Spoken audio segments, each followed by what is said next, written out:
Bab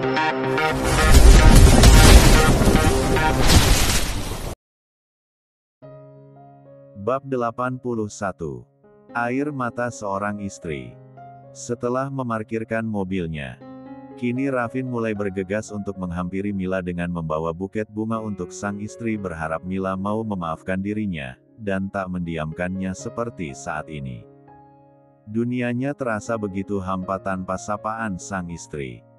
Apalagi malam tadi Mila tidur bersama dengan Kenzo dan menguncinya begitu saja, tak membiarkan dirinya masuk ataupun berbicara dengannya walau sebentar saja. Semoga saja lalaku menyukai hal ini dan berhenti mendiamkanku, gumam Raffin dengan sedikit senyuman memandang buket bunga mawar merah di tangannya. Ia berharap istrinya akan senang dengan hal semacam itu. Raffin berjalan memasuki pintu utama mansion, namun suasana sangat gelap membuat ia tak melihat apapun yang ada di sekitarnya. Ada apa ini? Kenapa Pak Lim tidak menghidupkan lampunya? Dor! Suara balon pecah karena tak sengaja terinjak oleh Raffin, membuatnya sangat terkejut dan hampir terjatuh. Namun bersamaan dengan lampu yang menyala terang dan membuat matanya sedikit silau. Selamat ulang tahun Tuan Muda! Seru semua orang yang ada di sana dan beberapa tamu yang Nyonya Renata undang. Namun berbeda dengan ekspektasi mereka, Raffin terlihat marah dan tidak suka dengan kejutan yang mereka berikan. Terlebih saat Raffin tak melihat keberadaan istrinya di sana. Cukup. Apa semua ini? Sangat kekanakan sekali. Siapa yang sudah merencanakan hal seperti ini? Sangat konyol dan tidak dewasa. Teriak Raffin penuh kemarahan. Membuat suasana bising dan gaduh di ruangan itu pun langsung hening seketika. Suasana hati yang tidak baik membuat Raffin mudah terbawa emosi, apalagi saat ini ia tidak melihat keberadaan istrinya di sana dan berpikir bahwa Mila masih kesal dan marah padanya. Kenapa kalian diam saja? Pak Lim, Pak Lim. Raffin berteriak memanggil kepala pelayan mansion utama dengan raut wajah yang tidak bersahabat. Iya Tuan Muda. Sahut Pak Lim dengan gugupnya. Bubarkan semua ini, dan siapapun yang memberikan ide seperti ini bawa dia menghadapku. Ucap Raffin yang langsung berjalan meninggalkan pesta kejutannya. Mila yang duduk di belakang Nyonya Renata dan adiknya hanya diam dan menghela nafas panjangnya. Ia berpikir pesta kejutan istimewa ini akan berjalan lancar tapi ternyata tak seperti yang ia bayangkan. Mom, biar Mila saja. Mila langsung mencegah Momi mertuanya untuk membuka suara. Tuan Muda, sayalah yang sudah membuat pesta ini. Maaf jika Anda tidak menyukainya. Ucap Mila yang langsung menghentikan langkah suaminya. Mila, apa yang akan kamu lakukan nak? Raffin sedang sangat marah saat ini. Sahut Nyonya Renata yang langsung menarik tangan menantunya. Namun Mila hanya tersenyum menenangkan Nyonya Renata. Momi tenang saja. Putra Momi adalah pria yang baik, dia tidak akan menyakitiku. Ucap Mila yang sedikit berbisik pada Nyonya Renata dan langsung berjalan menghampiri sang suami yang masih berdiri di hadapannya. Tuan Muda, kenapa Anda diam saja? Apa benar kau tidak suka dengan kejutanku? Sayang sekali aku sudah membuatkan kue ini khusus untukmu tapi ternyata. Mila terdiam menatap kue yang kini berada di tangannya. Sayang aku, Raffin akan berjalan kembali menghampiri istrinya. Namun dengan cepat Mila melarangnya. Stop, diam di sana dan jangan bergerak. Sesuai perintah Tuan Putri, gumam Raffin dengan senyuman bahagia di dalam hatinya. Rasa marah yang membara kini bagai tersiram air hujan yang begitu dingin saat melihat sang istri yang berjalan ke arahnya dengan senyuman manisnya. Semua orang yang berada di sana hanya diam mematung menyaksikan drama yang ada di hadapannya kini. Sedangkan Mila tersenyum sambil berjalan ke arah sang suami. Namun karena terlalu fokus menatap sang suami, membuat Mila tidak terlalu memperhatikan jalan yang akan ia pijak. Hingga Mila tak sengaja menginjak balon dan hampir menjatuhkan dirinya. Sayang. Mila, Kak Momi, Nyonya Muda, semua orang yang ada di ruangan itu serempak memanggil Mila dengan sebutan mereka masing-masing. Rafin membuang buket bunga yang ada di tangannya sembarangan dan sedikit berlari menghampiri sang istri. "Sayang, apa kau baik-baik saja?" "Jangan khawatir, aku baik-baik saja, Kak," jawab Mila dengan sedikit menahan sakit di kakinya. "Apa kau yakin?" Selamat ulang tahun suamiku." "Terima kasih sayang." Rafin langsung mengecup bisbir sang istri yang sudah menjadi sandu baginya di hadapan semua orang.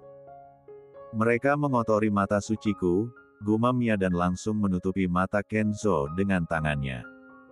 Sedangkan Nyonya Renata hanya menggelengkan kepalanya melihat kelakuan putranya di hadapan semua orang. Dasar anak itu. Berbeda dengan Mila yang sangat begitu malu mendapatkan serangan mendadak di hadapan orang banyak. "Kak, apa yang kau lakukan?" "Mengecup istriku," sahut Rafin dengan santainya. "Tuan muda, kau sangat menyebalkan. Maafkan aku." "Untuk..." Mila menatap wajah tampan suaminya dengan seksama, kini bola mata mereka pun bertemu dan saling mengunci satu sama lain. Membuat jantung Mila berdetak begitu cepat.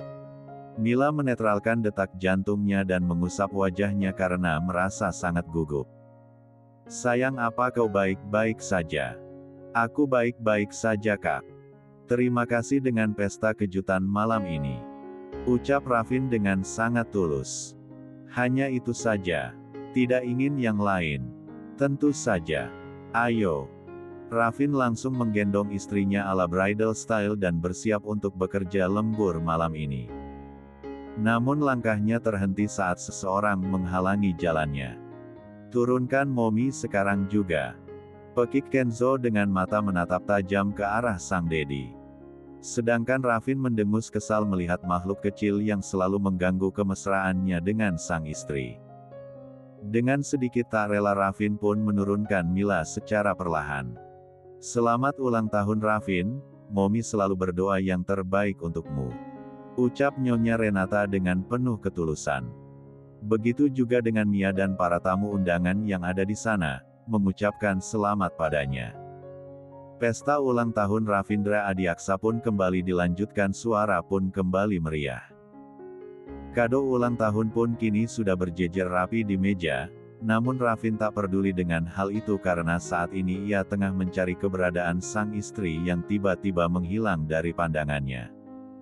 "Di mana Lala?" Rafin terlihat sibuk mencari keberadaan sang istri, namun ia bernafas lega saat melihat Mila sedang bersama putra dan adik iparnya. "Sayang, di sini kau rupanya, aku mencarimu sejak tadi." "Aku tidak kemana-mana Kak, hanya mengambil kado kecil ini untukmu." Mila menyodorkan kotak persegi panjang kepada suaminya dengan senyuman yang tak pernah pudar menghiasi wajahnya. "Apa ini?" Rafin langsung menerima kotak persegi panjang yang diberikan istrinya. "Kalau belum dibuka mata tahu isinya apa, jadi bukalah dan lihatlah apa yang istrimu itu berikan."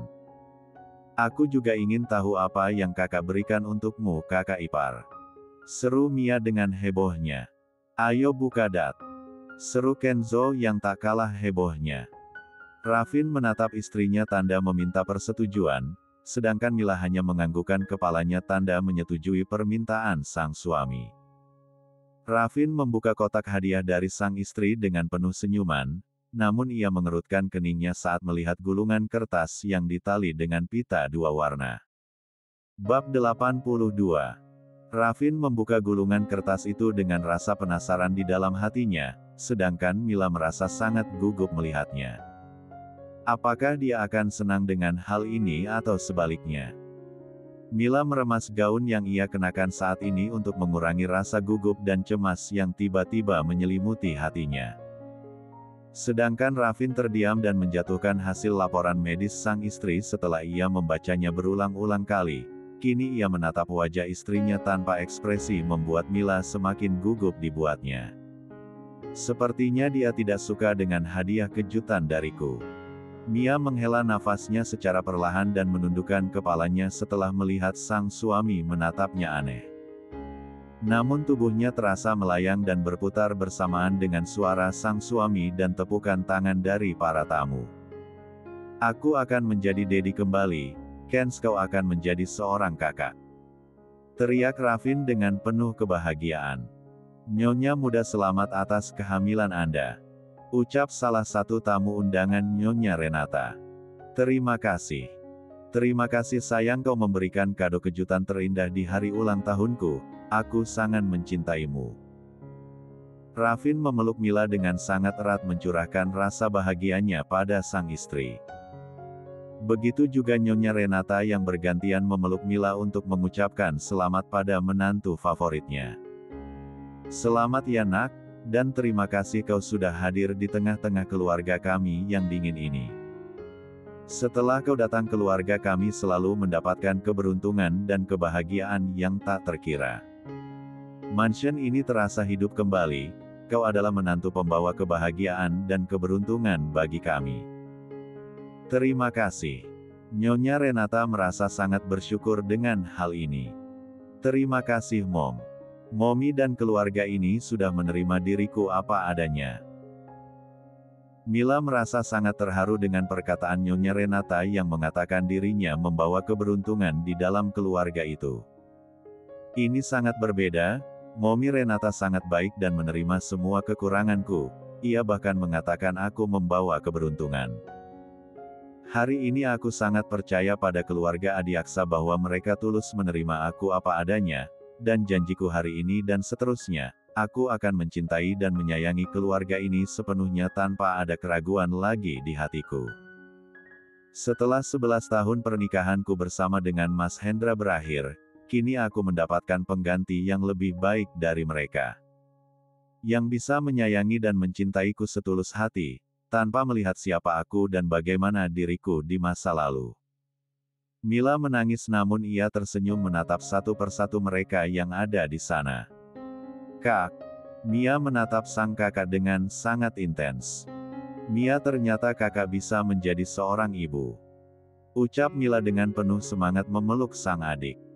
Mencurahkan rasa bahagianya saat ini. Iya, kakak harus menjaga keponakanku dengan baik.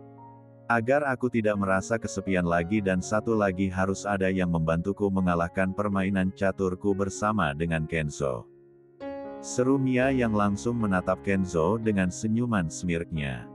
Tidak, dia adikku, pastilah dia akan berada di pihakku. Kenzo langsung merasa tak terima dengan ucapan Mia, dan menarik Mila agar menjauh dari Mia. Mommy. Kenzo menatap Mila dengan wajah sendunya. Mila yang melihat itu pun langsung mensejajarkan tubuhnya dengan Kenzo. Kenapa nak? Apa kau kesal dengan Auntie Mia? Tanya Mila pada Kenzo, namun Kenzo langsung menggelengkan kepalanya dan memeluk Mila begitu erat. Mommy, apakah setelah adik lahir kau akan melupakan aku? Tanya Kenzo dengan raut wajah polosnya menatap Mila dengan tatapan sedihnya. Mila tersenyum lalu menggelengkan kepalanya saat mendengar ungkapan hati putra sambungnya. Tidak. Kau adalah putraku, jangan berpikir hal semacam itu lagi, walaupun bukan Mommy yang melahmu ke dunia ini. Tapi Mommy sangat sayang Kenzo, karena Kenzo anak yang baik. Jangan sedih sayang, Mommy selalu bersamamu. Mila memeluk anak sambungnya dengan sangat erat. Kini semua para tamu undangan yang berada di sana pun menangis terharu saat melihat interaksi di antara mereka berdua. Nyonya Renata sangat bersyukur saat mendengar percakapan Mila dan Kenzo, begitu juga dengan Mia dan Ravin. Kakak ipar, terima kasih kau sudah memberikan banyak kebahagiaan dalam hidup Kak Mila. Dia pantas bahagia. Ucap Mia dengan penuh ketulusan. Hihamm. Ravin hanya berdehem sebagai jawaban ucapan adik iparnya, dan pergi begitu saja melewati Mia dan menghampiri putra dan istrinya. Dasar kenebo kering. Udah ngomong panjang lebar jawabannya garing banget. Cetus Mia. La merasa sangat geram pada kakak iparnya yang selalu bersikap dingin dan kaku. Dia memang seperti itu. Ucap Nyonya Renata yang langsung mengejutkan Mia. Tante, Mia menggaruk tengkuknya yang tidak gatal tak berani menatap Nyonya Renata. Panggil Momi saja sama seperti kakakmu, anggap saja aku juga ibumu. Ucap Nyonya Renata tulus. Terima kasih Momi. Mia langsung memeluk erat tubuh wanita parubaya yang ada di sampingnya. Setelah acara pesta kejutan penuh drama, kini Mia duduk di sebuah taman yang tak jauh dari mansion. Ia menatap langit malam penuh bintang di saat hatinya sedang bimbang. Mia mendengus kesal saat yang ada di pikirannya saat ini hanya ada Erik dan Erik saja. Pria bertubuh tegap dengan rambut gondrong yang dikuncir itu selalu membayangi hari-hari Mia. Ada atau tidak, dia tetap saja menggangguku. Seru Mia yang langsung mengerucutkan bibirnya merasa sangat kesal pada dirinya sendiri. Aku tidak mungkin suka pada pria menyebalkan itu kan, oh kasihan sekali diriku jika harus menyukainya. Mia kembali mengingat kata-kata yang pernah ia ucapkan pada Erik sebelumnya. Ah, tidak, aku tidak mungkin terjebak dengan kata-kataku sendiri. Pekik Mia yang langsung berlari meninggalkan tempat itu. Sedangkan di mansion Mila sedang kesal pada Ravin yang begitu posesif terhadapnya, dan melarangnya melakukan ini dan itu. Sepertinya hariku akan sangat panjang setelah ini. Gumam Mila sebelum memejamkan matanya.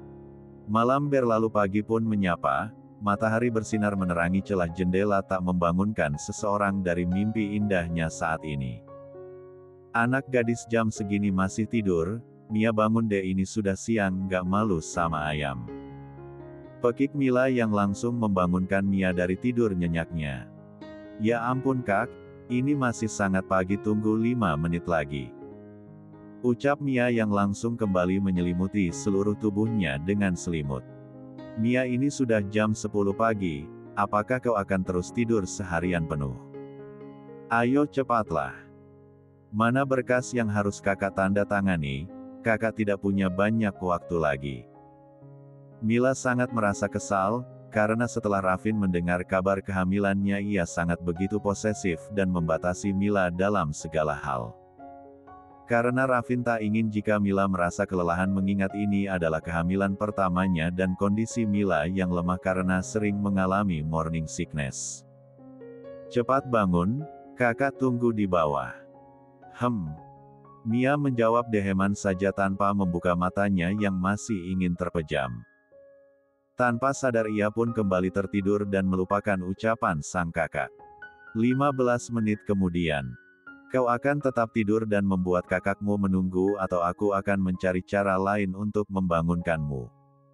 Ucap suara bariton seseorang yang langsung membangunkan Mia sepenuhnya. Bab 83. Mia langsung terbangun, saat mendengar suara yang hampir mirip dengan seseorang yang selalu mengganggu otak dan pikirannya.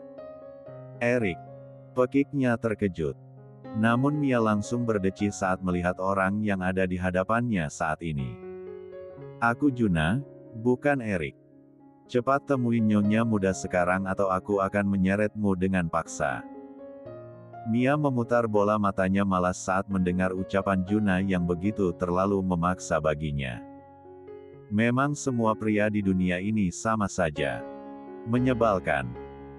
Ucap Mia yang langsung pergi begitu saja meninggalkan Juna yang masih berdiri di tempatnya. Apa dia bilang tadi? Pria di dunia ini sama saja. Sama apanya? Cih. Untung saja dia adiknya nyonya muda, jika tidak aku sudah akan memasukkannya ke dalam karung dan membuangnya ke laut untuk menjadi santapan ikan di sana. Umpat Juna dengan wajah kesalnya. Sedangkan Mia langsung melenggang pergi menemui sang kakak masih dengan wajah bantalnya, karena tak bisa tidur semalam penuh karena memikirkan Erik. Cuplikan demi cuplikan saat bersama dengan Erik pun kembali terulang bagaikan kaset rusak di dalam otak Mia. Mia kamu masih belum siap juga. Mila merasa heran saat melihat adik satu-satunya tak seperti biasanya. Maaf kak membuatmu menunggu lama. Ucap Mia dengan raut wajah bersalahnya. Nggak apa-apa kok, lebih baik kamu mandi dulu sana ada yang harus kakak bicarakan denganmu. Tapi jangan lama. Usir Mila dengan menekan kata-kata terakhir yang ia ucapkan. Siap Bu Bos, 5 menit. Seru Mia yang langsung berlari meninggalkan Mila yang melongo mendengar ucapan sang adik. 5 menit. Mandi atau mencuci wajah saja. Mila menggelengkan kepalanya, melihat kelakuan sang adik yang begitu barbar. Mila kembali menunggu di ruang tamu bersama dengan Junai yang berdiri mematung di sampingnya, membuat Mila sedikit risih dan aneh karena ia tak terbiasa diperlakukan seperti itu. Asisten Juna, duduklah. Apa kau tidak lelah terus berdiri di sana? Terima kasih Nyonya, saya akan seperti ini menunggu Anda sampai selesai berbicara dengan Nona Mia. Itu adalah perintah langsung dari Tuan Muda. Mila mendengus kesal mendengar jawaban Juna yang menolak permintaannya dengan alasan karena permintaan suaminya. Baiklah kalau begitu maumu. Mila langsung mengambil ponselnya dan mengirimkan pesan pada Ravin. Lama sekali dia membalas pesanku. Ting. Pesan balasan pun masuk, begitu juga dengan ponsel Juna. Kini Juna pergi meninggalkan Mila yang duduk tenang di sofa. Setelah 5 menit berlalu, kini Mia datang menghampiri Mila dengan wajah segarnya. Kak, Mia, kemarilah kakak ingin membicarakan sesuatu yang penting padamu. Apa? Tanya Mia dengan raut wajah penasarannya dan langsung duduk di samping sang kakak, dan mulai dengan wajah seriusnya. Mia, apa kamu tidak keberatan jika tinggal berdua di sini? Dengan siapa? Cecilia. Apa? Mia langsung berdiri bertolak pinggang di hadapan Mila dengan raut wajah kesalnya. Kak, dia punya keluarga, kenapa dia harus tinggal bersama denganku? Protes Mia dengan sedikit menaikkan intonasi suaranya. Dek, mengertilah saat ini dia tidak memiliki siapapun dan apapun lagi. Mohon Mila pada dan adik agar Mia mau menerima permintaannya kali ini.